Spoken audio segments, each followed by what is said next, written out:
All right, here we go. Let's go. Hey, yo, what it is and what's good, y'all? Welcome back to 280 Plus, the social media podcast where I take the conversations off the timeline and go beyond the tweets.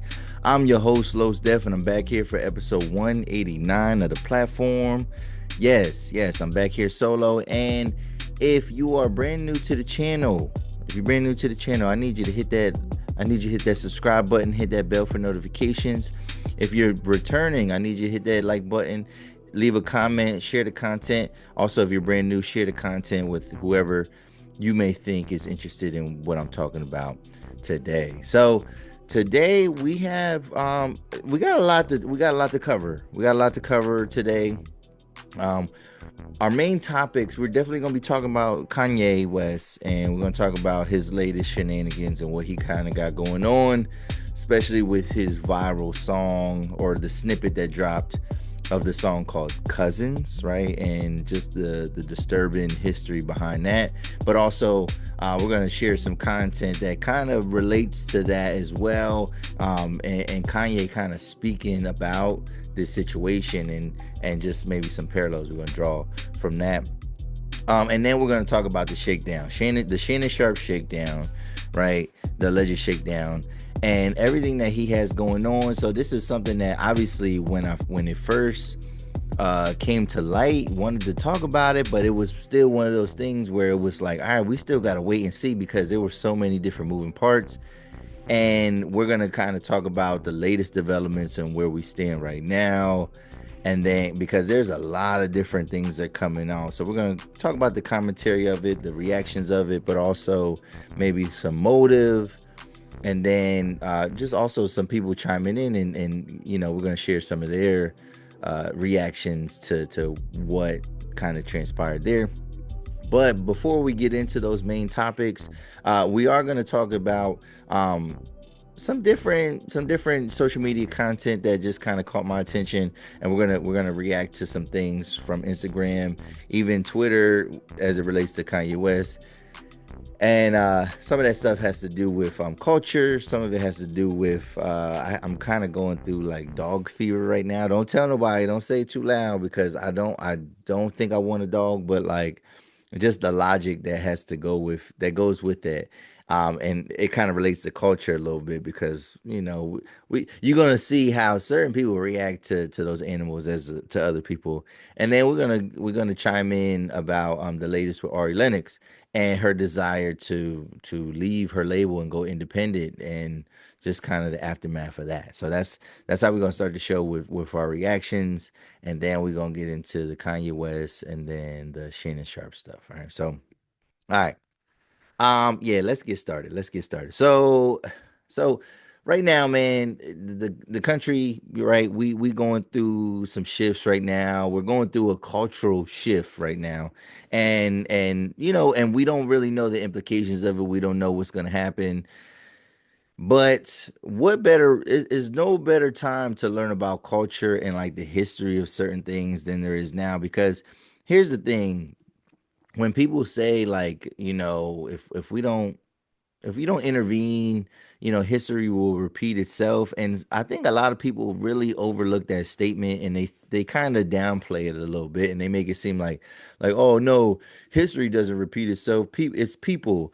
Yeah, but if you don't know the history, if you don't know where you came from or where our people came from or where the country where it was at one point in time, if you don't know that, you are doomed to repeat it. And that's the thing. A lot of times, man, we ignore the history. We ignore history in general.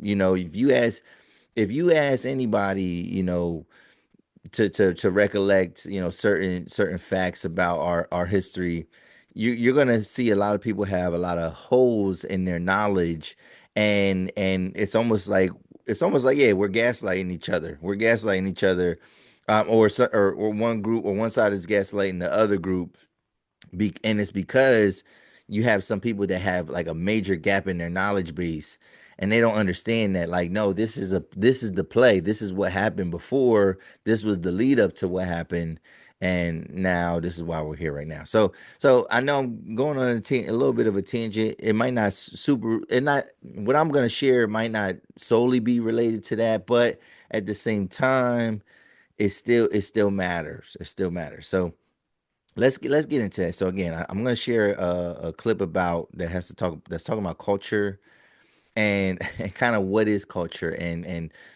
black culture versus what we know is like what we may know or don't know about quote unquote white culture, right?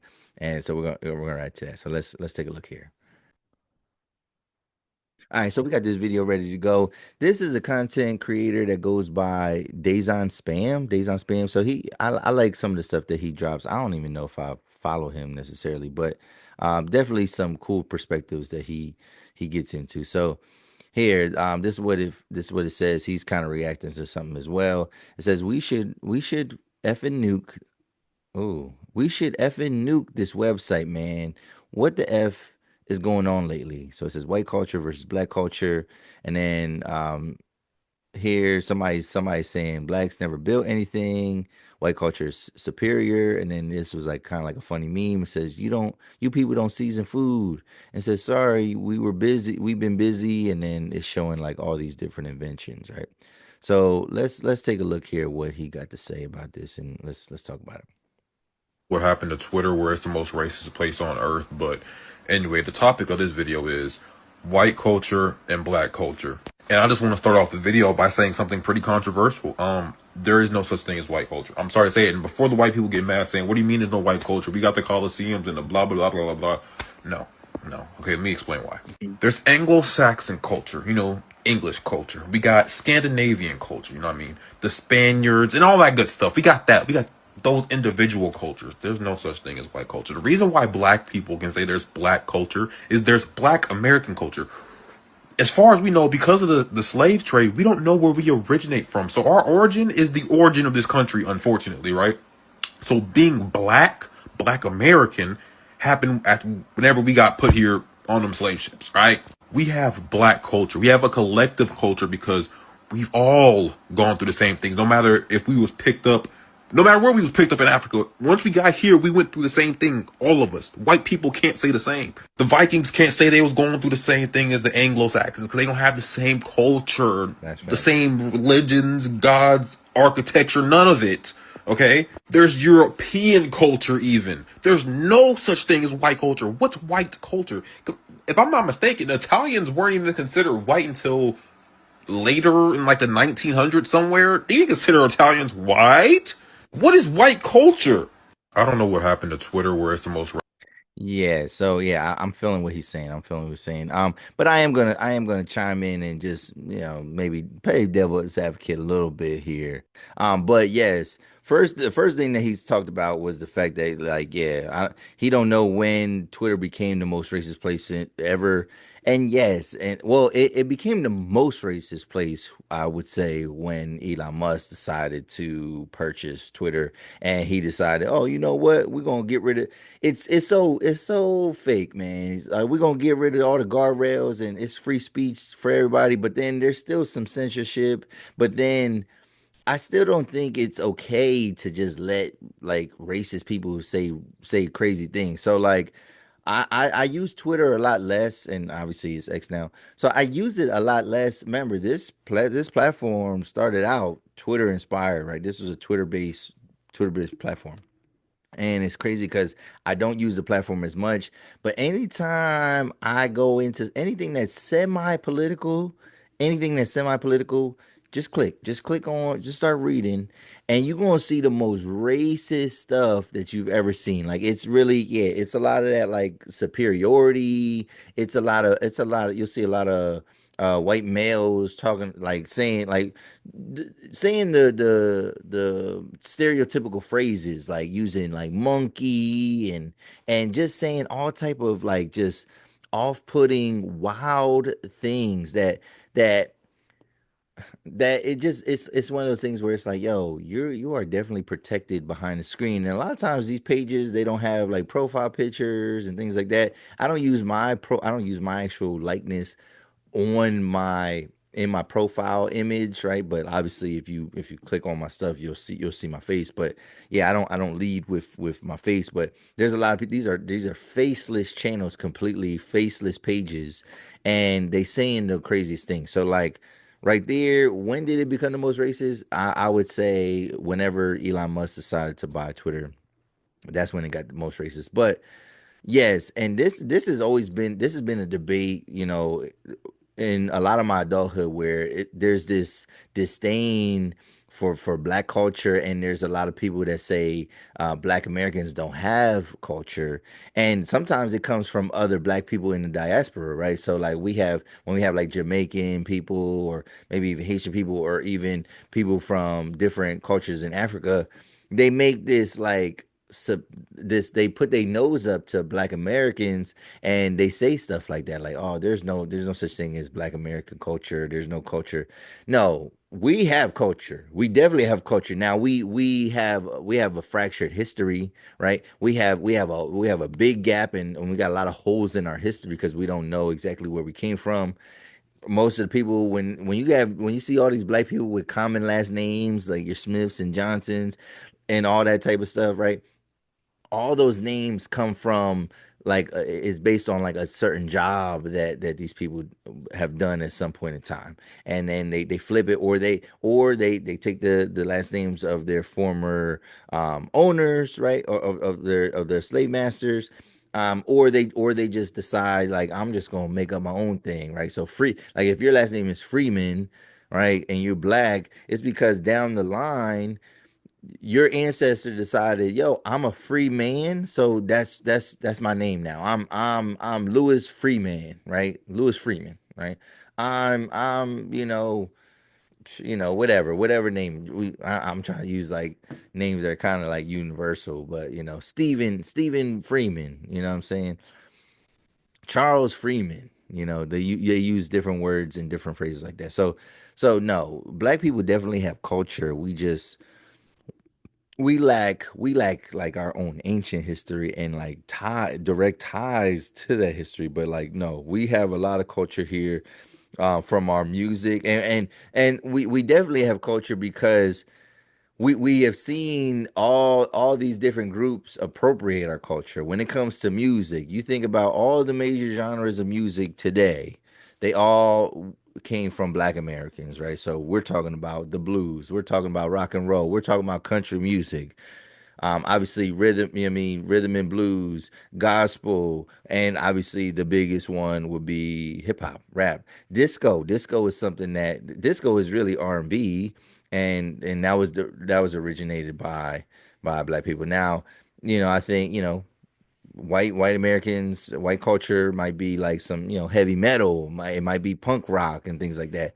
So when he says that white people don't have culture, I definitely disagree, and I don't know how old he is. I don't know how old he is, but I'm 37 years old. So like I was born in the 80s, and I lived my whole childhood was the 90s. And it was different, man, because now that I'm watching like older movies with my son, like movies from my childhood, that was a time to be alive, man. And again, maybe it was because I just lacked experience, and I lacked knowledge, so to speak. But like I didn't feel like there didn't feel to be so much tension. And one thing I appreciate white people just being white people, like liking the things that they like. Yes, you can like hip hop, you can like rap, you know, but white people back in the day, the 80s, the 90s, and I'm talking about eras that I've seen, right? Even early 2000s, they had their own identity, they had their own culture, like, and they had their own music, right? So yes, we talking about like the hair bands, we talking about heavy metal, we talking about punk rock, we talking about grunge, we talking about alternative rock, like all even a lot of pop music. Now pop music is pretty universal, but like we know who was dominating the pop charts back in the day, right? Even from way back at the Beatles, right? So yes, there is white culture. They have their own music, and then obviously the the the explosion of country music. Now, black people might have started it, but like the explosion of country music as it stands today, bluegrass, different subgenres, all that has to do with them. When we talk about like just things that they're interested, I would say like NASCAR is very much white culture.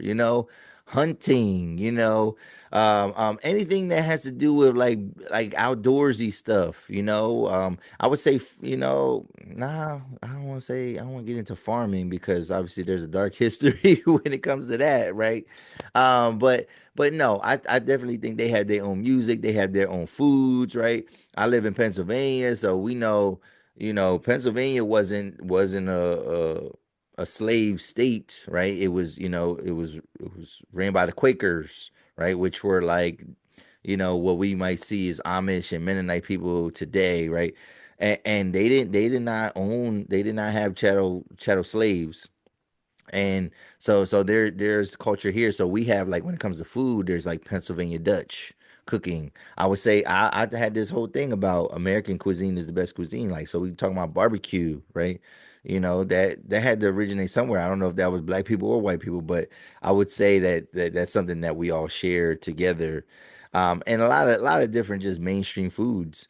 Yes, there is some fracturing, and yes, there's a lot of like borrowing. There's a lot of borrowing from that have created what we know as white culture. They borrowed, like, and they just brought other cultures in, right? So like he was saying, Italians and Irish people and all the different Eastern Europeans, and so people from Spain.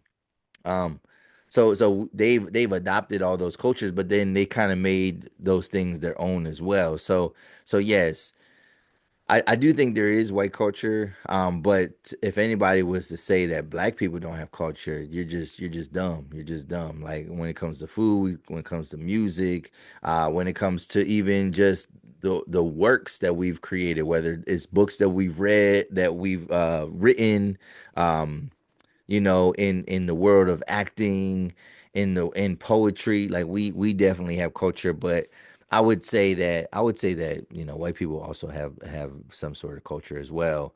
So, but there is a lot of appropriating and stealing and borrowing from other cultures, and then they kind of do a little remix of it, and then it is what it is. So I do kind of disagree. But for anybody that's talking negatively about Black American culture, you out your mind, bro. You're out your mind, because we definitely, our culture is deep rooted, and we set the trends, man. We set the trends, like, and it don't and it ain't gonna stop no time soon. It ain't gonna stop no time soon.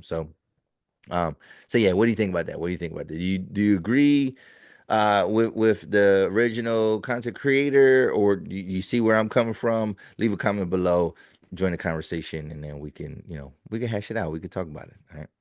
So let's move on though. Let's move on though. So we're gonna give you a little history lesson, and this is something that's kind of interesting because uh, talking about Black American culture, and when we talk about black people, right now, or even in the past in different times, right? There's been times when it comes to other races, we have been collaborative with them, but also we've had adversarial relationships with different cultures. And when we think about like the Asian culture today, remember there was that big old campaign about Stop Asian Hate, because there was some isolated incidents that happened in California, and it had to do with like Asian people and black people, and people getting hurt and things like that. Now, there's not a big movement and support for stopping black hate necessarily.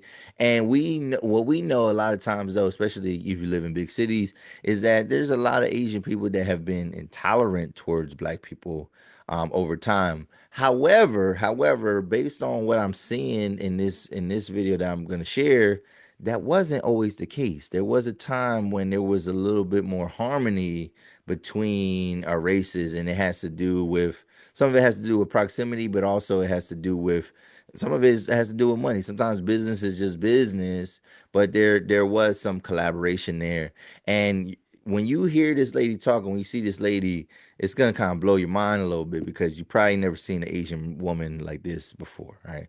So let's share this video real quick. All right, so here, this video, this is from a page called Black Folks Rock, and it says the untold story of the Delta Chinese in the Jim Crow South. I never even heard of the Delta Chinese. So let's see what this lady got to say here. All right. How the Chinese came and just settled in the Delta from Memphis to Vicksburg. I mean, just look at it. It really filled a particular need because nobody else wanted to do it. These stores played a uniquely important role in the segregated South, serving the black community when the white community wouldn't. And this was significant because it meant more than 70% of the population got their groceries and everyday goods from a tiny Chinese community. Frida's family store in Min Sang started out in the 1930s as two different buildings across the street from each other, one serving black people, the other serving white people. Neither black nor white, the Chinese community found themselves in the middle. It was like a 3-lane road. There were the whites and the blacks and the Chinese.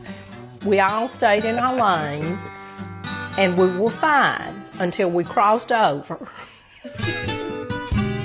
The Chinese grocers depended on the black community for business and also served them in very practical ways. When I think about how the Chinese.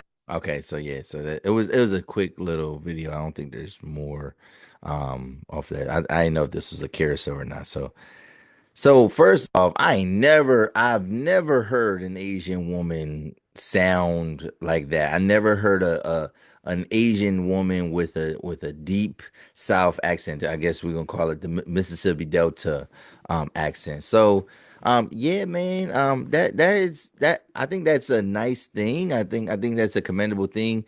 Definitely. Were they doing it out of love? I don't necessarily think that. I think they were doing it because of out of capitalism, right? And the thought of like, hey, we got to keep this thing going. But they also didn't have to. They didn't have to sell to us. They could have just made businesses just for white people.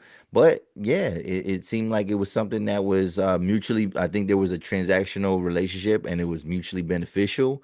And yeah, but that's how it was definitely in the South, even for a long time, where it's more so, yes, there is racism down here, there's some segregation down here, but it's like as long as you stay in your lane and we stay in our lane, it's all good. But that's the thing is, right, when we talk about the southern areas, whenever black people would be prospering, you and if black people wanted to gain a little bit of influence or power, there was always hate groups everywhere that was in place to tear our communities down. So but yeah, that's definitely interesting to see.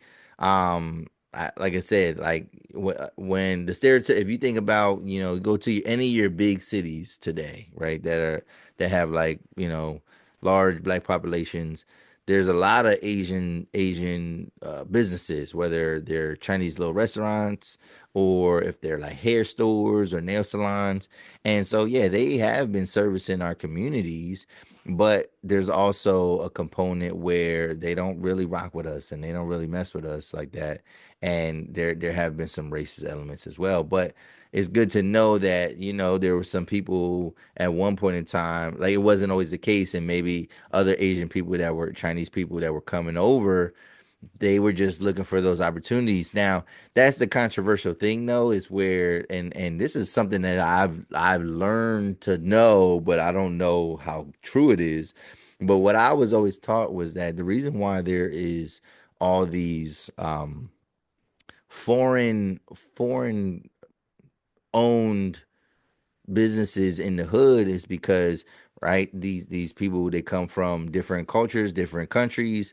And what I've been, and I don't know if this is true, is this a myth? I want somebody to debunk this or not, but I always was told that, like, all right, so if a Chinese family or they come over here, they immigrate over here, and they are given like business loans, and they have like 7 years to pay it back or something like that. And I'm just throwing a number out there, but like they don't have to pay back the loans right away, and they're able to kind of cultivate their businesses. When you look at like black people, And back in the day, and even today, probably, right? Like black people did not have like lines of credit. Like they weren't getting loans from banks.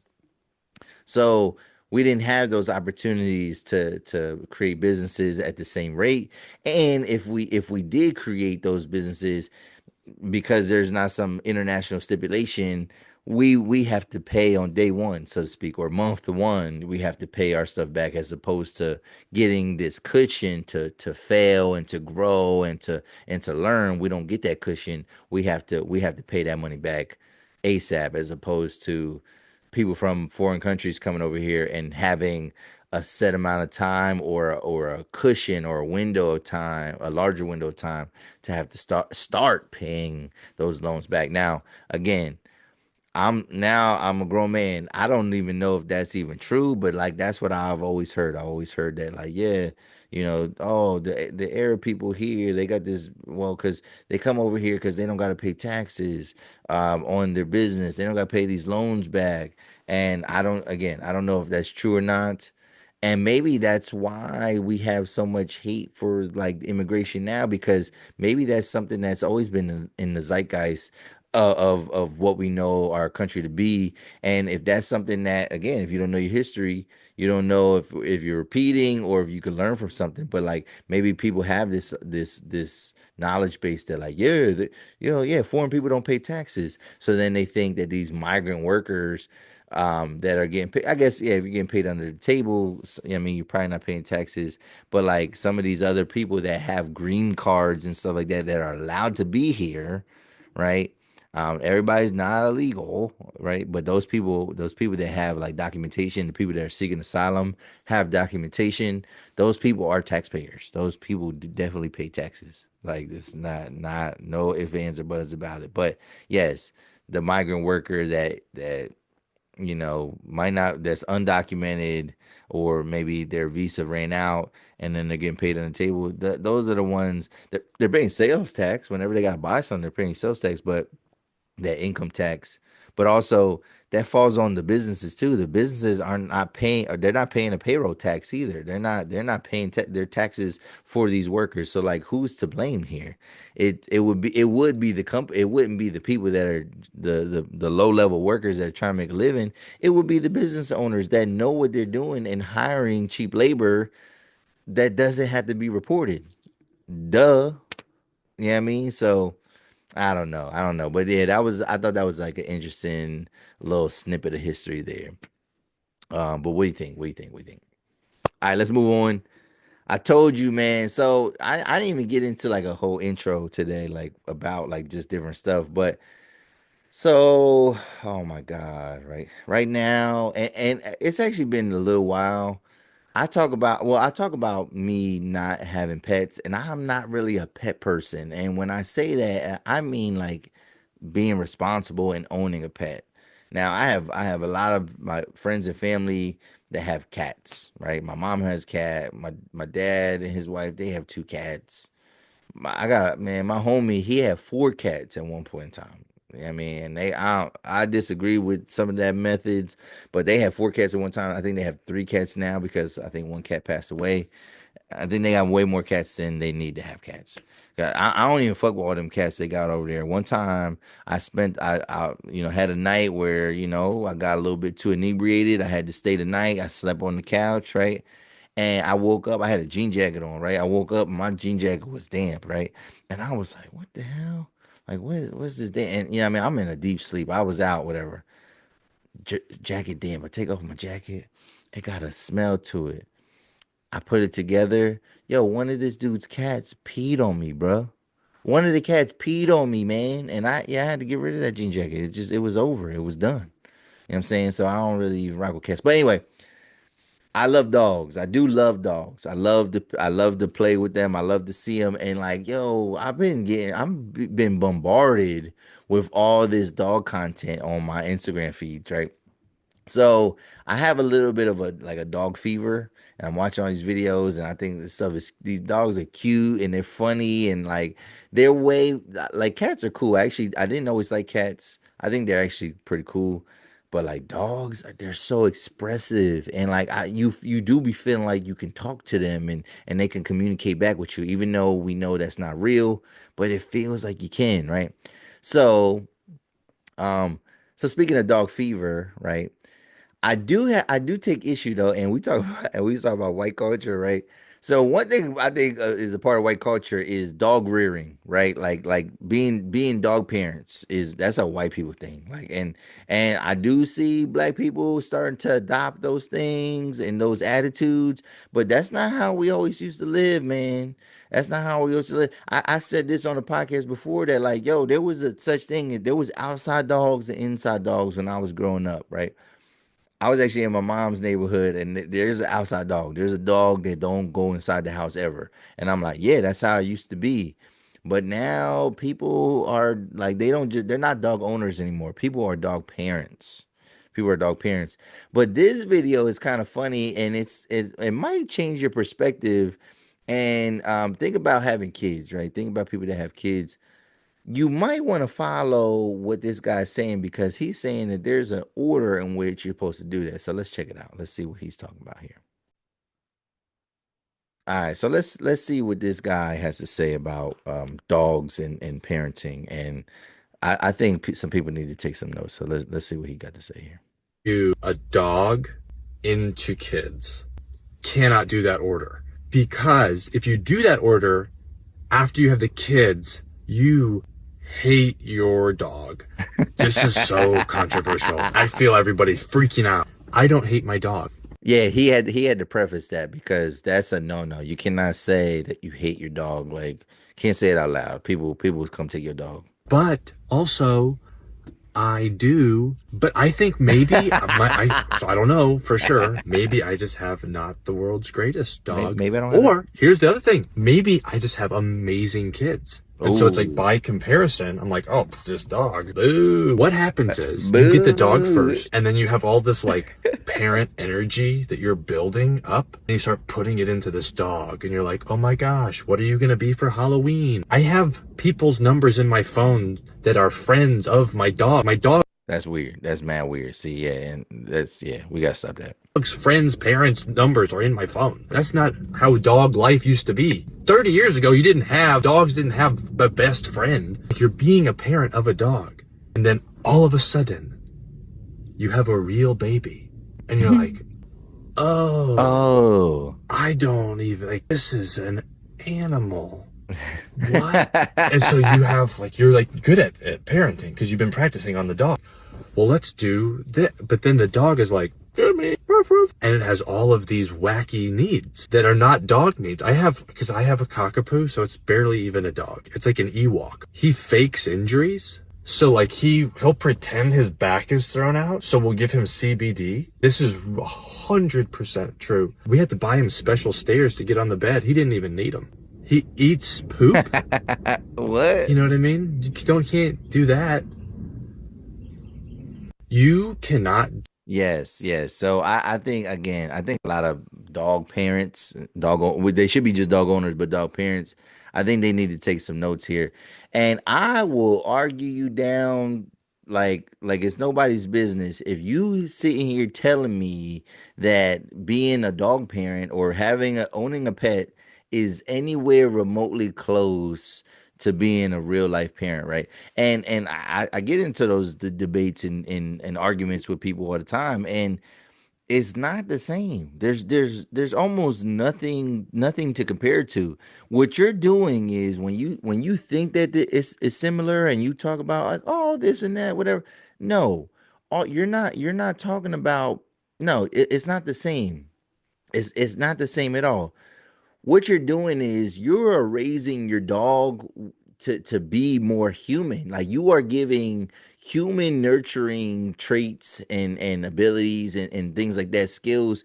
You're giving those nurturing traits to your dog. So you think it's the same because you think your dog needs all that same type of nurturing. You see what he said in that video. He said, yeah, like, they were just like doing all this type of stuff that he didn't even need. Like stairs to go up a bed, and buying Halloween costumes, and you know what I mean, and all this type of stuff. Probably getting special food that they don't even need half the time. And yeah, I think a lot of people go way too out of their way to rear and raise their dogs, and they think it's the same. But like, yeah, once you have a kid, like, yeah, the needs of your dog probably go by the wayside. And like he was just saying, like, it's like, yo, we didn't even realize, like, yo, we was really like just we were trying to humanize this dog, and we were babying him, but most of that stuff was unnecessary. So yeah, so I would say yes, some people can have kids, some people cannot have kids. So I'm not insensitive to that fact. But please don't ever fix your face to say, but I'm a dog mom. Don't stop calling yourself a dog mom. Stop calling yourself a dog mom. Like you own that pet. Like, yes, you're still an owner. You don't own your kids, but you own that dog. Like, you get to make all the decisions you want for that dog, right? For your kids, you raise your kids, and you are their parents, and you nurture them, and then so they can make their own rational decisions. There's no rationality, there's no reasoning with a dog because it's a dog, right? That's what rationalizing is. It's using reason. There's no Dogs don't have reason. They act on instinct. They act based on routines and patterns, but there's no nah. It's not the same. So yes, you probably want to have. So yeah, I do have a little bit of a dog fever right now, but I'm glad I'm a parent, and I went in the right direction. It wouldn't be bad to add a dog, and then we can treat that dog like a dog with our kid or kids, as opposed to having a dog and then having to like reverse that order and having to like realize, like, oh no, wait up, this is an animal. Because yeah, they do stuff that like humans don't do, like, yeah, eating poop. Like, we can't do, like, people can't do that, right? But your dog can get away with that weird shit, right? So yes, there are some similarities to puppies and stuff like that, but it's not the same at all. And it's crazy because a lot of these dogs now that people want, they're not even real dogs. Like, and I don't mean by size, and I'm not talking about size, because I think yeah, small dogs are fine, but all these hybrid dogs, man, I just seen the creepiest dog I've ever seen in my life. And it was cute, but it was creepy at the same time. It was called a floodle. It was a French bulldog and a poodle, and it was all white. And this motherfucker, he had a pink nose, real furry, real fluffy looking, but he had these crazy white eyes. He had white eyes. He had whitish gray eyes. And yeah, he looked like a White Walker. He looked like a White Walker. And like they were all big and like dumb looking. And it just looked like, yo, like that dog would freak, like looking at me, the dog would freak me out. Like, certain other characteristics were kind of cute. It looked like like if a dog could be albino, that it would be this fluttle. So, but yeah, what do you think about that? I know I might be up in arms in my comments when I make a clip of this and start talking about it on Instagram. But let me know. Let me know what you think. What you think about dog parenting, dog owning, and what is the correct order? I think he's right. You got to go kids before dogs. You know what I'm saying, kids before dogs. But all right, let's move on. Let's move on to the next thing, man. So yeah, let's get into it, man. Let's get into it. All right, so Kanye West, man. So, yo, I just gotta say, hold on. Did I have a little bit of a? I might have had a little bit of a monologue here. All right, so Kanye West, over the last several months, since 2025, he's been on this kick of just being really provocative and just making all type of weird content. We've seen I think it's still his wife, but I think they are going to get divorced, that Bianca Sensory girl. And we've seen her in Sensari, I don't know how to say her name, but we've seen her in some like weird compromising positions, right? Where she's just like walking around like butt ass naked, and he's kind of supporting that. And then obviously there must be some secondhand embarrassment there, some firsthand embarrassment, and she's trying to get out of this relationship, and he's like crashing out every other week. A couple weeks ago, we seen that Kanye West had like a KKK outfit on, and he's like doing some type of interview, and it's like it gets to the point where it's like you have to ignore them, like and maybe they go away. They go away when you ignore them. The only thing is with Kanye is if you ignore him too long, that's when he starts to act out. Like he tries not to go away, and he does things that we just can't help but to react to because it's absurd, and then it makes you angry. It makes you angry because you're like, yo, fam, you ain't always act like this. One, it makes you angry because if you used to like Kanye West or you like his music still, it's like, bro, you didn't used to act like this.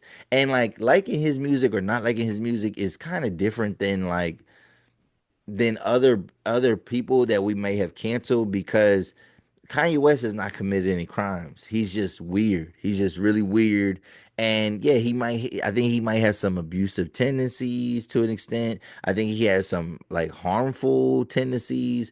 I think and when I say abusive, maybe not physical, but definitely on some emotional and mental, verbal abuse. I think he's into that. I think he's into all that. And so he's supposed to be dropping this album, and he changes the name of the album and this and that. It was supposed to be called like World War III. Then I think right now the album is supposed to be called Cuck, right? And if you don't know what that word means, right, because it's short for another word, just look that word up. I can't talk about that here on the internet, but just think about it. So one thing that I seen recently, he's been talking freaky. Like he's been talking about saying stuff like, "Oh, yo, I like to watch, my girl, this and that." He was saying stuff like, him and Ray J need to, get back with Kim and make a movie and this and that, whatever. And again, some proclivities that people have, it's just not for everybody to know. Like, and I'm not necessarily a quote unquote kink shamer, but not everything is for everybody, and that's the thing. He wants everybody to consume and know all of what he got going on in his life, and it's ass backwards and it's weird, right? So the most disturbing thing that he's posted, because yes, the not the KKK stuff and using that we're gonna say SWATC, right? I mean, or Schnazi, we're gonna say Schnazi, um, images and propaganda, like all that different symbolism of that. That's problematic and that sucks and it's weird, right? But like he just did the weirdest thing that he's ever done in his career. I don't agree with it. And I'm mad at all y'all Kanye West fans over the last 10, and I would say last 10 years. That's being generous. I think his life kind of went downhill when his mama died. But and maybe she did die within the last 10 years. But in the last 10 years, no, she died. Yeah, she died longer than that. Like she died around 808 to Heartbreaks, right? So that was like 2008, 2000, you know what I mean? So yeah, and I would say in the last 10 years, Kanye West really hasn't. He's been getting certified platinum for like a lot of old stuff. Some of his stuff that he's dropped in the last 10 years has gone off, but like he don't have the same from his first like five albums, he don't got that same juice no more. His first five albums, we talking about College Dropout, Late Registration, Graduation. We talking about 808 to Heartbreaks, even though that wasn't always one of my favorites, but still that's part of that legendary status. And then we talking about even Cruel Summer with the good music stuff, but we're talking about My Beautiful Dark Twisted Fantasy, right? So hit those first five albums that cemented his legacy. Like most people don't have like five classic albums. But Kanye West, his first three were like certified, a lot of people certified those as classic albums. But those people, so that's where his fan base kind of has been stuck in. And then there's people that are trying to make sense of everything else that he's been doing, and there's not nothing to make sense of because he's weird. He's on some shit, right? So apparently, Kanye West has a song out, or he's supposed to be dropping a song on his new album, and this song is called Cousins, right? And this is what he says. So this is what he says. Let me pull this up here first or get this ready to pull up, and then we're gonna share it. Okay, yeah, we're gonna share this real quick. Hold on. All right, so I'm gonna censor myself a little bit with some of the words and like try to get through this.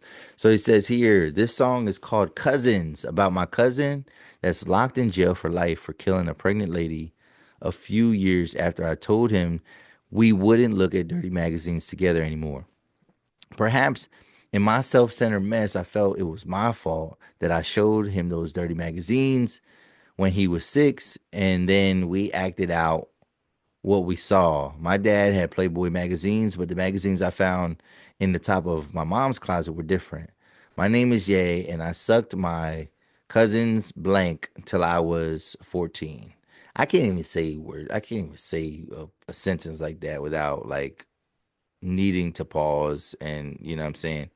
And then here is a snippet of the song. I don't even know if this. Maybe this is the full song, but this is what. And this, I'm surprised. I'm so surprised. He never took this down. He did not take this down. So he's owning this, right? So, and I think it's a cry for help. But let's look at here.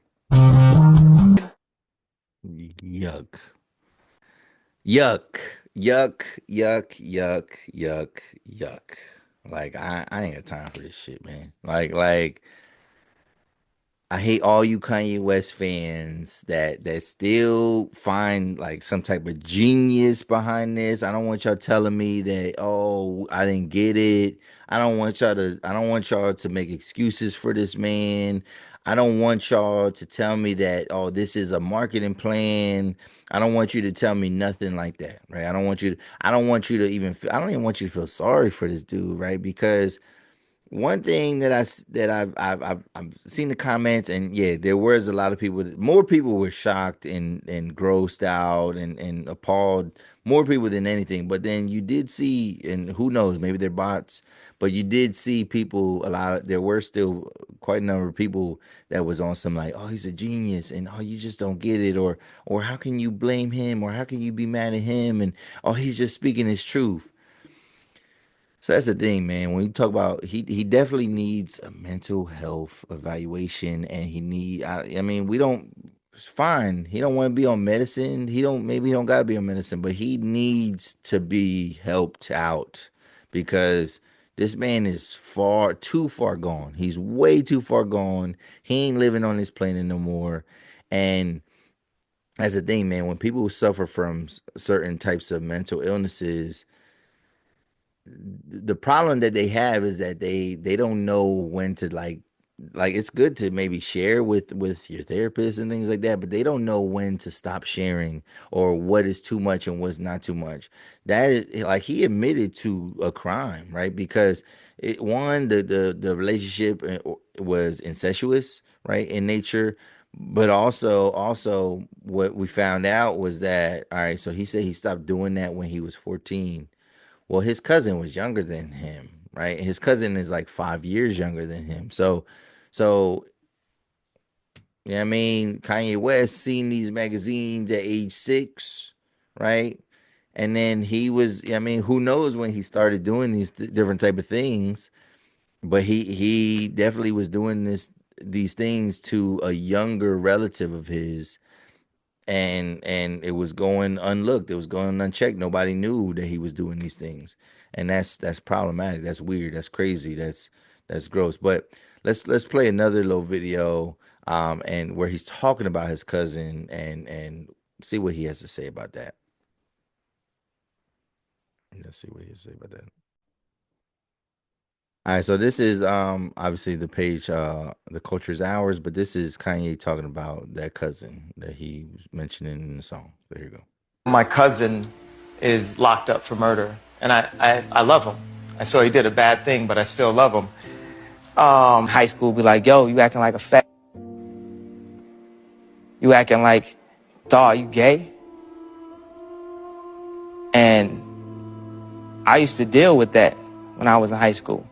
And what happened is it made me kind of like homophobic, because it's like I would like go back and like question myself, like, damn, why does everybody else walk like this and I walk like this? So why is then you start just looking, because you don't realize until you're in high school, people like, yo, fam. After watching these different clips, right, with Kanye, what if, and I don't know, you don't know, we don't know, But what if he is not having like a mental breakdown, or what if he is dealing with his identity?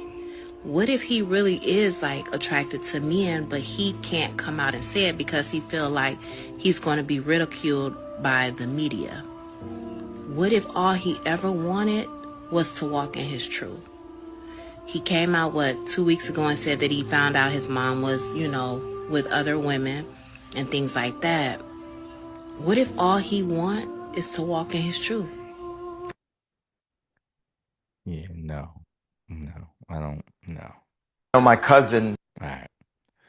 So that was that tweet again that I read off of Twitter. So, all right. So it's just disturbing, man. Talking about this guy it gives me the creeps. And she's saying, what if he's not having a mental breakdown? What if he's just trying to find his identity? Well, sometimes that's a dissociative mental disorder where you start to dissociate with who you are and you think that you are different people, or you think that so him having a breakdown, or him trying to figure out his identity does not negate him having a mental health problem, because we know he does. And what's gonna happen is this. What's gonna happen is he's gonna, because I think he does. I think he does get treated for certain things, and I think there are periods in his life where he is more medicated than not, right?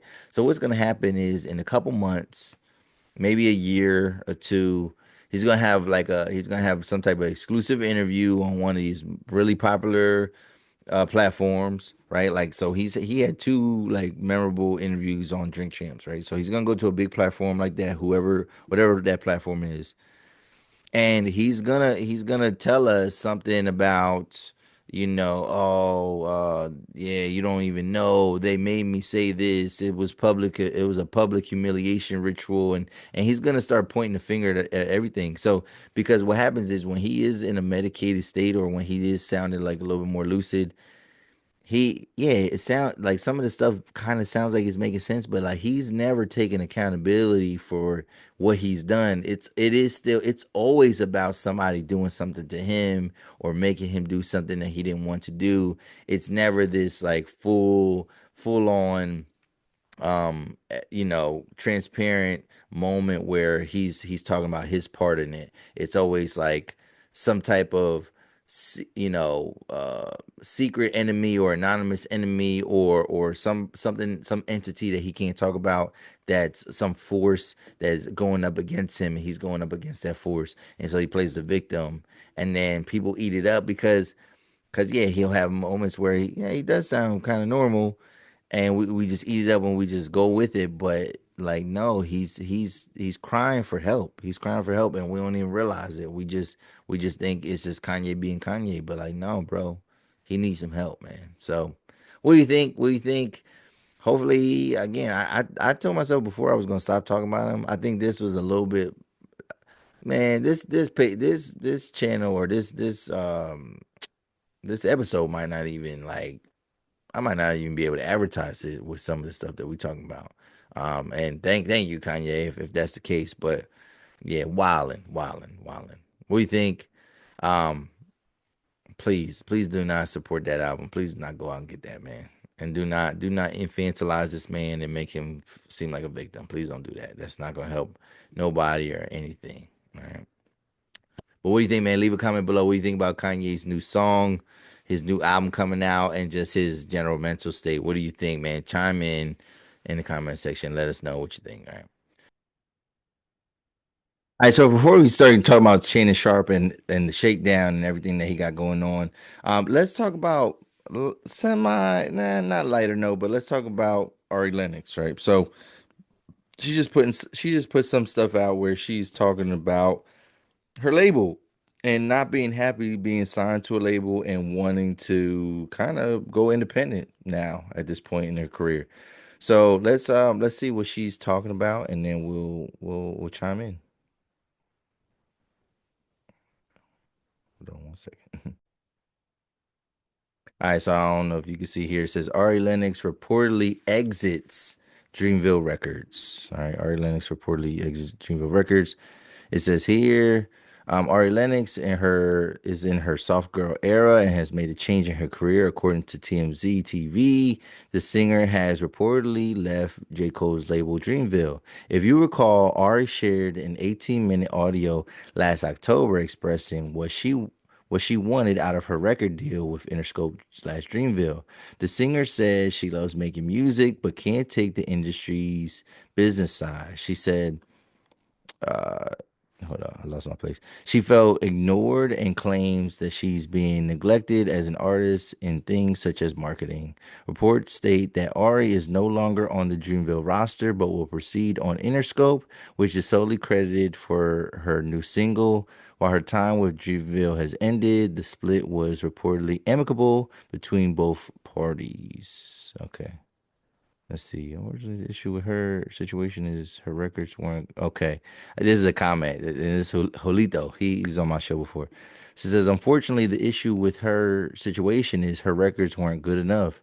They were good for her fans in a certain niche market, but they never had crossover appeal. In my opinion, I wish her the best though. She seems like she's been through a lot. All right, so let's see what she's got to say. Let's hear what she's got to say because this is a carousel and she's talking on some of these.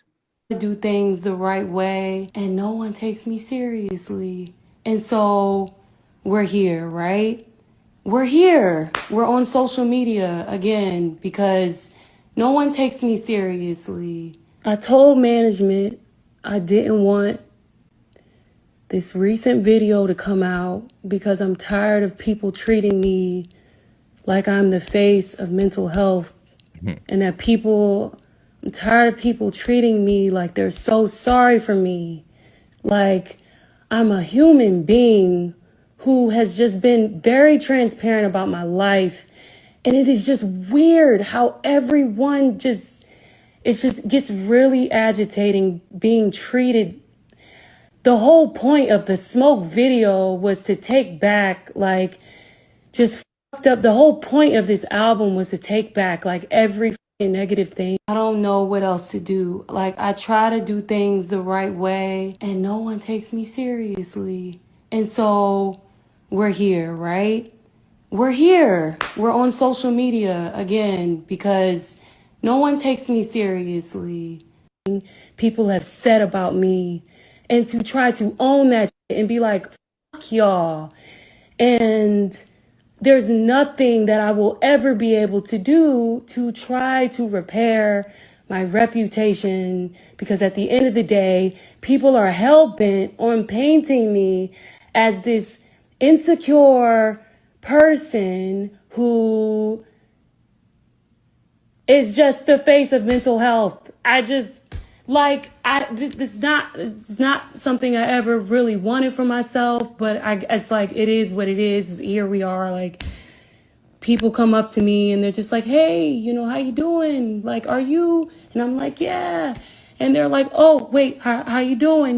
Mental health, like, bro, what the fuck? Like, so even in real life, like, it's the conversation. Like, I don't want to have anything people have said about me and to try to own that and be like, fuck y'all.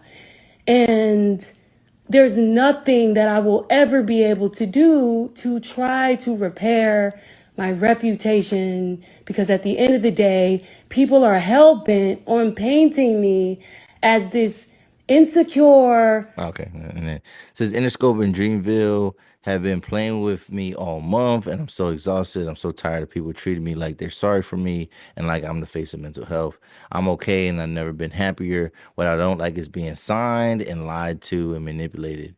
Not one person at those labels ever knew how to market or protect me. Y'all don't know the half. Constant letdown and neglect. The industry stuff will never be for me. So the one part of this, I don't know what the one part of this was basically was comments like T-Pain, Kalani, and then Layla Hathaway, just kind of trying to give her encouragement on going independent in the future, possibly.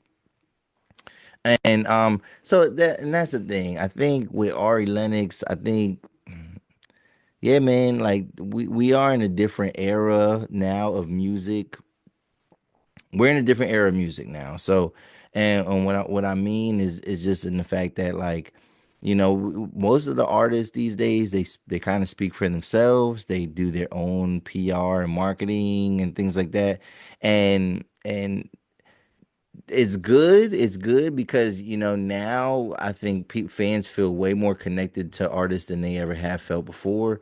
But the bad thing is that it's like once it comes from your mouth, you can't kind of take it back, and it's like it's just out there and it's stuck out there.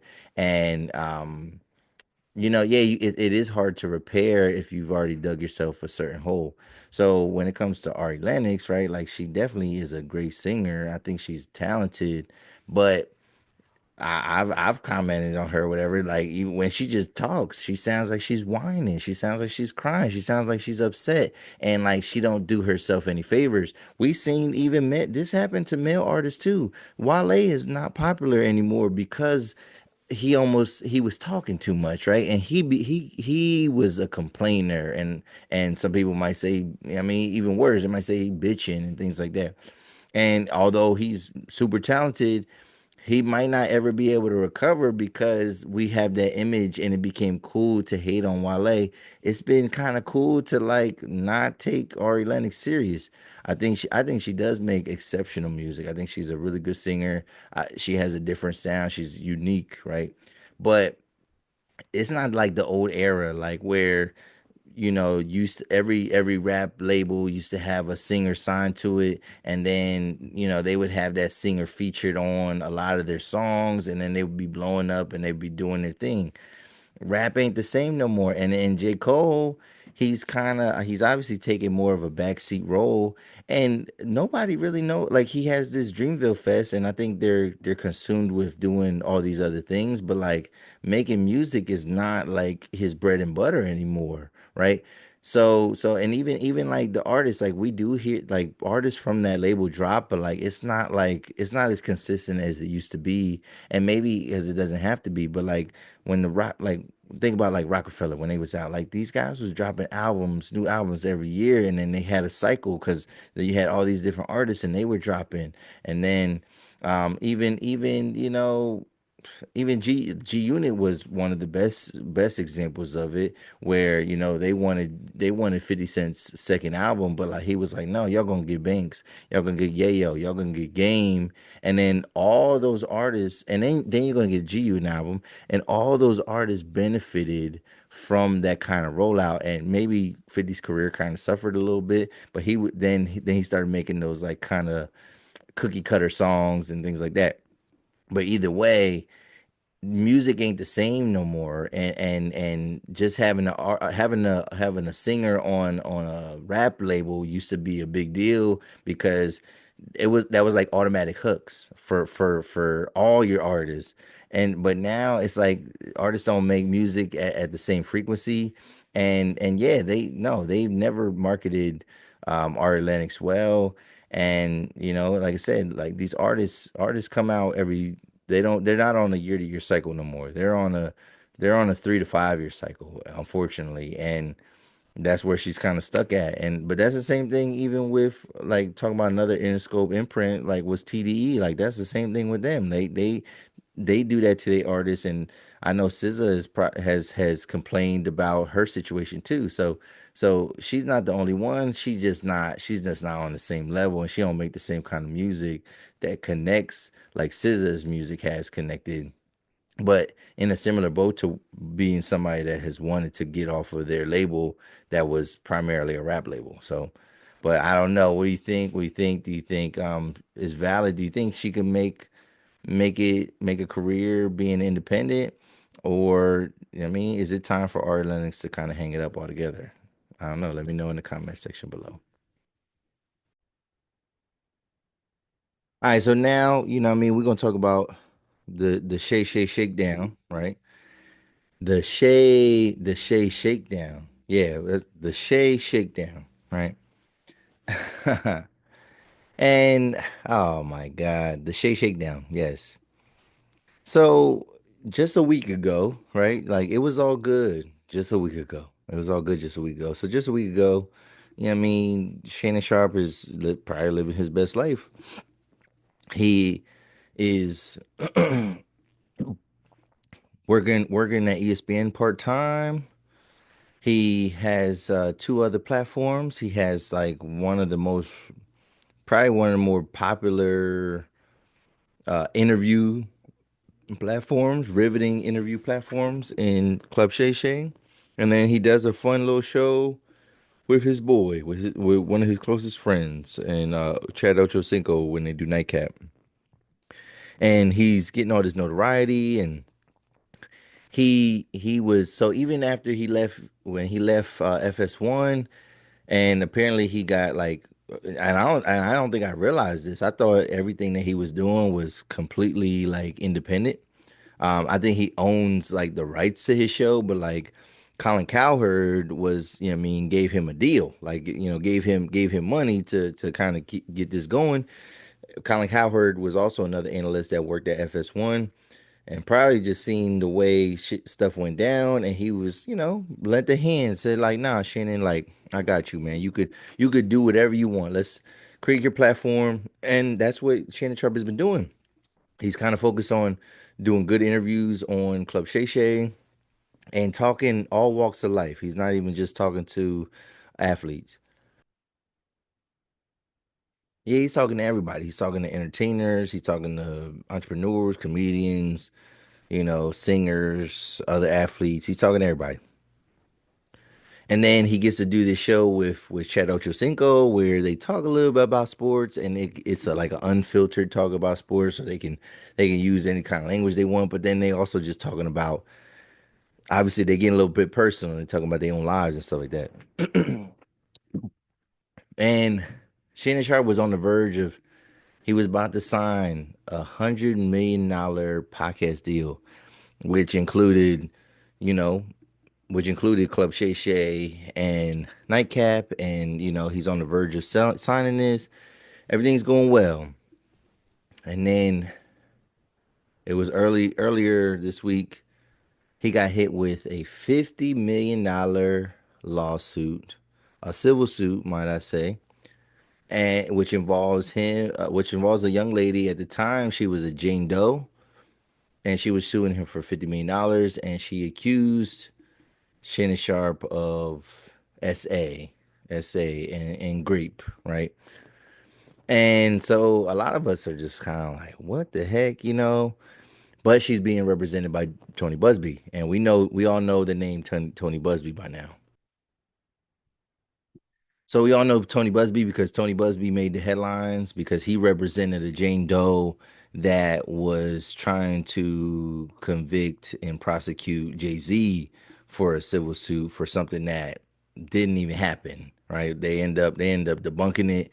And it was even all this talk that, like, this guy might get disbarred, and he actually represents a lot of the Diddy plaintiffs, and people were even wondering like, yo, if that Jay-Z case gets thrown out and there's no credibility there, will some of these other cases get thrown out? And we heard a lot about this guy Tony Busby, like, kind of like an ambulance chaser and just having no credibility.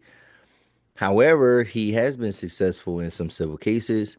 Tony Busby is actually also the lawyer that represented many of the women that convicted or found Deshaun Watson liable of his transgressions with the massages at the massage parlors and stuff like that. So he has had some success, but also he has a reputation for representing women in these high profile cases against athletes and entertainers, right? And so far, all the plaintiffs have been, or all the defendants have been black men, right? So it so hearing that kind of takes the credibility away from it, and you're just thinking like, come on, man, Shannon Sharpe, like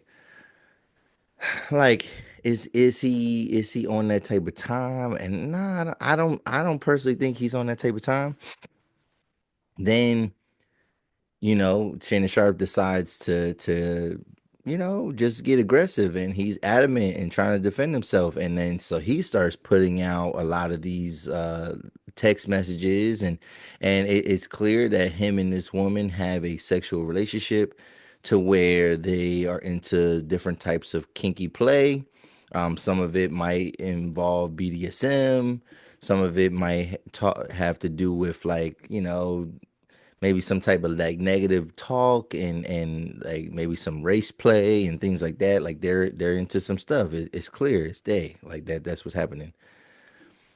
Well, apparently it's come out that like she got upset after the whole incident, where in was it September, October, when Shannon Sharpe, when he went live by accident. So she got mad about that, and then I guess she didn't. I guess they weren't as exclusive as she thought, and then this is when all this stuff started to come about. Now I'm gonna say that obviously, yeah, if a woman doesn't want to do something in a particular moment, no does mean no. So we're gonna preface that. However, this seemed to be this whole time, this relationship seemed to be consensual. So that's what I'm gonna believe. I'm gonna believe this is consensual. However, I think that Shannon Sharpe made himself susceptible to something like this because, so again, he has that platform Nightcap, right? And I think I've only ever seen clips of it. I never watched a full episode of it, but like Shannon Sharpe, he's comfortable and he talks explicitly about a lot of his activities, and he talks explicitly about the the way he likes to date and the women that he likes to date. And he says his rule is half his age plus 7.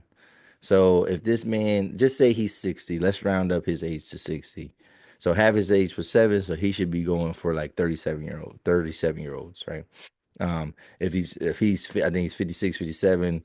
So let's say 28 plus 7, 35. So he's at a range where he should be dating women. If he's following his own rule, it is in their mid 30s. But it's also clear that Shannon Sharpe likes this bachelor life. However, the only thing is that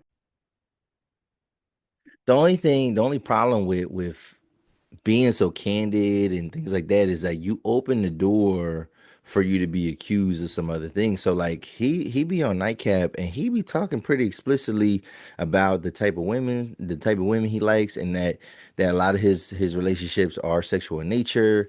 He talked about women being on OnlyFans, and he's like, "Oh, I found her she on OnlyFans, so now yeah, look like I'm about to be managing that."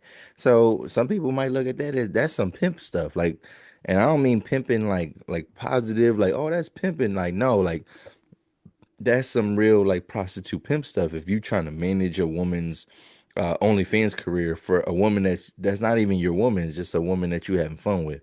That's on some that is on some weird stuff. And then it comes out that when he met this woman, and they started a sexual relationship, she was like 19 years old. She might be like 20, maybe let's say at the latest, because he married in 2023. So maybe she's about to be 21. So again, like, and I don't shame him for liking to date younger women. These are legal women, these are adults. However, it does look away when somebody is almost 30 years younger than you and you're moving in this particular way, right?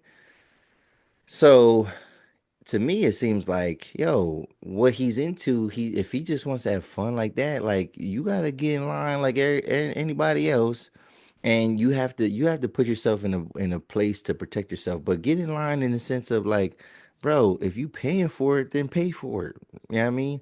I ain't into that, and nor do I have the money to be affording that kind of lifestyle. But if you already gonna be giving these women money anyway, of large sums of money, then why don't you vet these women out, and why don't you get a professional and do what you got to do, so everything is like we on the same page. You selling it and I'm receiving, and so like you can't flip the script on me and tell me that, oh, I'm doing this to you, I'm doing that to you, because like this is a transactional relationship and it seems like that's what you want. But you met this girl at the gym, and then how did you back, and then like you're paying her anyway to do all these different type of things that you're doing, but then you don't protect yourself in any type of way. Like you leave yourself exposed, and even if y'all are into this kind of kinky play, y'all recording stuff and you're saying some wild things. And again, these things might be a part of y'all little routine, but like you leave it open to where somebody can flip the script on you. And that's what this woman has done. It seems like she's kind of flipped the script. And she's saying that he's, he did all this different type of stuff to her, but like obviously she's going back. And I think, we look at Shannon Sharpe in terms of like his status. He could be with any other woman that he wants to be with, but he's having fun in this lane. But like he's moving reckless. So yeah, that is the advantage of, like, I don't know. I think that at a certain point you just can't be a bachelor forever. And I know he has kids that are grown and everything like that, and he's been married, but and he has a right to kind of live the life that he wants to live. But at the same time, you gotta, yeah, if you're gonna live the fast life, if you're gonna be living la vida loca, man, you gotta protect yourself in certain ways, and you have to create a relationship or a transactional whatever you got going on with this woman, so that it's clear where we stand. Whatever, maybe you got to start getting NDAs. I don't know what you're gonna do, but you cannot be moving the way you be moving, right? So we're gonna share a video, just kind of a reaction as to like kind of how the general public is kind of, and content creators are feeling about Shannon Sharpe. So let's check this out. All right, so here's a content creator. He goes by the name of uh Delamo Manny. All right, so he's a funny guy. So this is what he said. This is what he can say.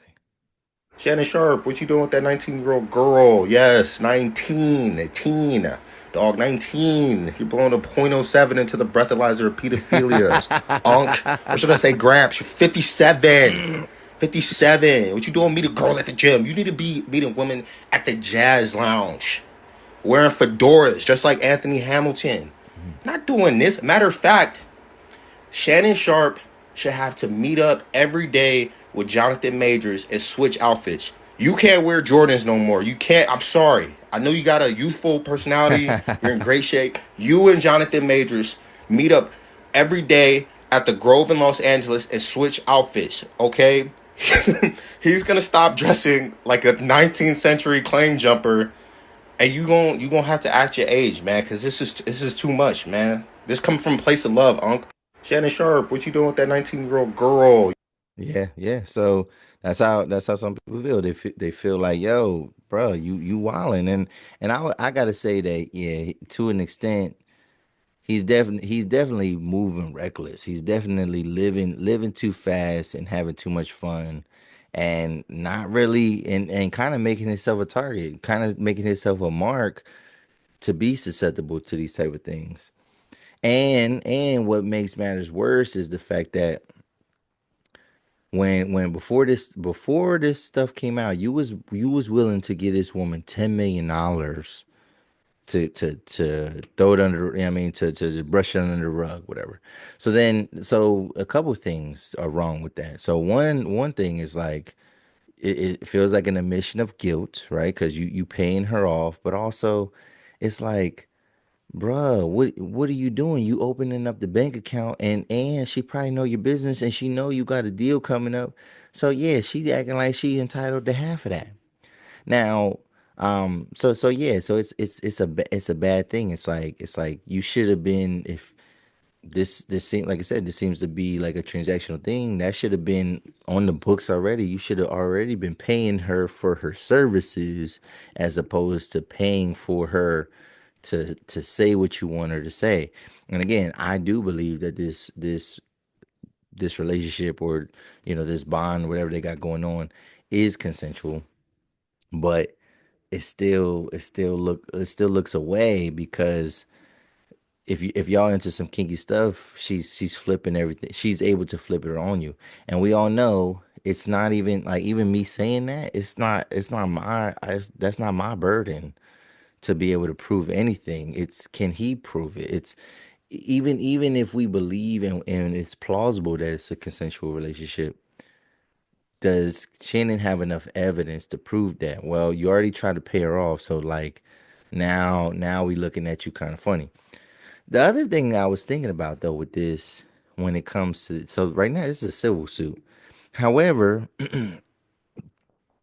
all this stuff is only, I mean, at the most is 2 years old if we're talking about him meeting her. So obviously, and they had to like develop a rapport for them to get to a certain level. But my worries is that like, is there a chance that this could turn into a criminal case? Because now obviously it doesn't seem like they're seeking a criminal case at this point, but and that's why it does feel like a shakedown, because I would think that 2 years is within the statute of limitations. I don't know exactly where they did their business, but all these other cases that we've seen with Diddy and we've seen even with Bill Cosby and all these other people, a lot of those cases have been thrown out and they turned into civil cases because it was like way past the statute of limitations. 2 years, I would assume that that is within the statute. So like, I'm only worried that like more details come out and it does lead to some type of criminal case for Shannon Sharpe. So then a lot of people were talking like, "Oh, he's still on the show and this and that. Like, what's going on? Should he step down? Should he step down? Should he get fired?" And Stephen A. went to speak out, and Stephen A. is being pretty PC. He can't say too much. He can't be defending him too much. But he can try to be objective. But Stephen A. pretty much said, "Yo, it's not me. If he gets fired, it ain't me that's firing him. It's somebody else." Well, we end up finding out Thursday that we found out on Thursday that Shannon Sharpe has temporarily stepped away from First Take, his role at First Take. So yeah, and if we think about it, if we're looking at the incident with the Instagram Live, this is the second transgression that's related to women and his lifestyle. That's the second time that he's had anything kind of come out about him. The first time it's like more self-inflicted and it's like a blunder. This second time, even if it's not true, you got this woman that's like talking, is very loud and adamant saying that it is true. And that's not good for the brand. That's not good for anybody. And so yeah, he's choosing to step away. Hopefully hoping that this all clears up. But I had another clip to share with you just about this situation. And this is from Kendra G. So y'all know Kendra G. She hosts a live dating show on YouTube and on social media platforms. And this is what she had to say. This is what she had to say about Shannon Sharpe and her interactions and her attempting to help him out. So here we go. All right, so Kendra G said, I tried to save you, Shannon. You didn't want to listen to me. So here we go. Steps away from his role at ESPN amid $50 million sexual lawsuit. Let's see what Kendra G has to say. Shannon Sharpe. Shannon Sharpe announced that he is temporarily walking away from ESPN due to the $50 million lawsuit he is going through with a 19-year-old OnlyFans girl who was accusing him of sexual assault. Now, he has already on record said that it was consensual sex. And here's the deal. I want to say this. I believe it was consensual sex. But that's not the point. It's not a good look to be in a sexual assault lawsuit with a 19-year-old white girl when you a big black man working for Walt Disney. Yes, ESPN is owned by Walt Disney. Nobody temporarily walks away from a multi-million-dollar job. But let me tell you why I'm irritated, because I tried to save Shannon Sharpe. I tried to save her. Now, if you recall, I ran into Shannon Sharpe at the NAACP Awards. I stopped him. I said, Shannon, I got 10,000 girls I could hook you up with. If you don't remember, take a look. I know, I got what you looking for. I got like 10,000 girls. He walked away. 7 seconds could have changed his whole life. All he gave me was 7 seconds. Shannon, you should have sat your ass there and listened to me. Look at all these beautiful girls. Look at all these beautiful girls on the Kendra G singles dating app. You had access to in their 30s. I know you want them young, so I went to 30s. You can search by age, location, education, kids, all that on the Kendra G Singles Dating app. I know you got to type. This is your type. I know you got to type. They are on the Kendra G Singles Dating app. But you walked away from me. Now you got to walk away from ESPN too. Next time you better listen when a black woman's trying to tell you something. All right, now I don't necessarily agree with I agree with her maybe being able to hook him up. I wonder if Shannon Sharpe even knew who she was. The way he walked away from her, he didn't even seem like he had that much time for her. So maybe he doesn't even know he's not even familiar with Kendra G. But like she said, he only gave me 7 seconds. He kind of brushed her off. He didn't like sit there and talk to her. And yeah, it's like maybe you need something a little bit more like this, somebody, where people are vetted out a little bit. But meeting a young joint at the gym, I don't even talk, bro. If I went to the gym, I don't even talk to women, and I'm at the gym. I'm like I don't even feel comfortable doing that. But obviously, because if you know his stature, he got a crazy stature. He probably, his muscles probably popping out. She might have came up to him for all we know. So. But yeah, man, it's just a messy situation, and I mean, only time will tell, man. Only time will tell. There's one last thing I want to share, and I think this makes it kind of weird though. So this makes it like, are people out to get him? Are people out to get him? When did this come out? How did this come out?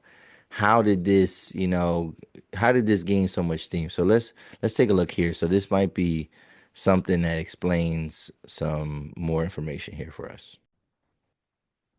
All right, so here it says, this is from the Bitch Gossip. It says here, last month, a leaked audio clip surfaced of former NBA player Matt Barnes claiming that Shaquille O'Neal was willing to pay large sums of money to uncover negative information on his rival, Shannon Sharpe. Allegedly, the feud between the two came from Shannon Sharpe being chosen for the $100 million network with the Volume Network owned by Colin Cowherd. In the clip, Barnes can be heard saying Shaq is doing it because Shannon did some shit to him back in the day. So let's see what this has to do with what they're talking about here. All right. So here, this Shannon Sharpe, that's Shaq, that's Matt Barnes who is talking here, and then Tony Busby, that's the lawyer, and this is the girl Gabby.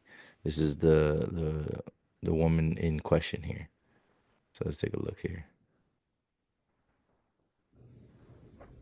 I don't know if you're on this kind of time, but I was in a group chat the other day, or actually just yesterday, and Shaq said he's paying top dollar for any information on old boy. So, again, I don't know if you're on that kind of time or not, but Shaq is known to throw large sums of money around, so just want to put that out there. Stay quiet. Hey, he said, please keep it quiet. He said that Shannon did some shit back to him a while back, and he's been off him. So that's why he's doing this, but please keep his name quiet. To that. Mm-hmm. Have you guys talked? We haven't. Shaq feels the way he feels, and he's perfectly fine to feel that way. I said what I said. I still think Shaq is a phenomenal basketball player, even though, he minimized my career. I'm fine. The thing is, first off, fuck your bitch in the click you play. West side, when we ride, come equipped with game. You claim to be a player, but I fucked your wife. Shaq is on some timing. Shaq don't like Shannon Sharpe? Holy, that's a good one. Where's that beef stemming from? That's a weird exchange of information and things like that. Like, what kind of group chat was? How would Matt Barnes' group like audio leak of him talking about this type of stuff? What is the beef with him and Shaq? Is Shaq maybe responsible, or does he have anything to do with some of this information getting out there? Matt Barnes look a little messy in that situation. I don't really like that for him, but it is what it is. But yeah, man, this is just crazy, and like that's another layer to it. And man, I like I said, I hope the best for him. I never, you never know. We don't know these people, but it don't seem like he's into that type of stuff. He's very vocal about like what he likes and the type of stuff he's into. And that's cool. That's fun. That's all fun and games. But it's like, like I said, you make yourself susceptible. And then a lot of people are making these comparisons, Shannon Sharpe to like Tracee Ellis Ross. So Tracee Ellis Ross was just on Michelle Obama's podcast, and she was talking about dating younger men. So I listened to some of that interview, right? And the only difference is this, like, so when people are trying to make like, apples to apples comparisons, but the thing is, Tracee Ellis Ross, even if she's dating younger men, she doesn't she never once on that platform was like talking about the sex that she's having with these men, and she didn't even specify the age. So yeah, when a woman is dating a younger man, like, if a woman is in her 50s, she's probably dating a 30-year-old man. You know what I mean? When a guy is in his 50s and he's dating younger women, he might be dating 20-year-olds. Leonardo DiCaprio, right? And I'm not saying nothing crazy about Leo, but we know he dates 25-year-olds, right? So it's a little bit different. And also when you're on these public platforms, and you have you making content talking about the stuff that you're into, all you're doing is kind of creating evidence, and you're creating like maybe a probable cause for some of this type of stuff. So like to compare, and saying like, oh, what's wrong with Tracee? Like, if Tracee Ellis Ross can date younger, why can't Shannon? Well, she's also not talking about like I mean, she's not objectifying these men and talking nasty and talking about all the stuff that she's into and the kinky stuff and all that. Like, he's talking about that type of stuff on these platforms. And great, man. Like, nobody's saying you can't say what you want to say, but again, your words can be held against you also. So you have the right to remain silent, always. So I don't know, man. I don't know. But what you think about this week's episode, man? So what we talk about? We talked about that dog fever stuff. We talked about culture. We talked about Kanye West and everything that he kind of got going on with that new Wild song. Talked about Ari Lennox, and then the Shakedown, man. That's probably gonna be the name of the episode. I'm gonna try to like incorporate that in some way. But yeah, man. It's a crazy episode, crazy times that we living in. I think I have some good pieces for another episode. Like, so I'm ready to kind of get going. I need to see Sinners this weekend. That's on my checklist. Next week we're gonna probably be talking about the NFL draft. Hopefully the Packers, because it is hosted in Green Bay. Hopefully the Packers walk away with a wide receiver or a pass rusher or a cornerback. I'm rooting for us to get Matthew Golden from Texas. That would be amazing. I would love that. So yeah, we're gonna talk about the draft. Hopefully I see Sinners this weekend. We can talk about Sinners. I got a couple of things to kind of react to. We're gonna get some developments on this Shannon Sharpe stuff. And yeah, man, next week should be another dope episode, man. But yeah, if you're still watching, I need you to hit that subscribe button, hit that like button, hit the bell for notifications. Leave a comment if you want to be a part of the conversation, and then share the content. Yes. All right, it's your boy Lowe's Dev. This is episode 189 of the 280 Plus podcast, and I'm out. Peace. I'm not a Penn State fan, by the way. Just I wore this for decoration. But anyway.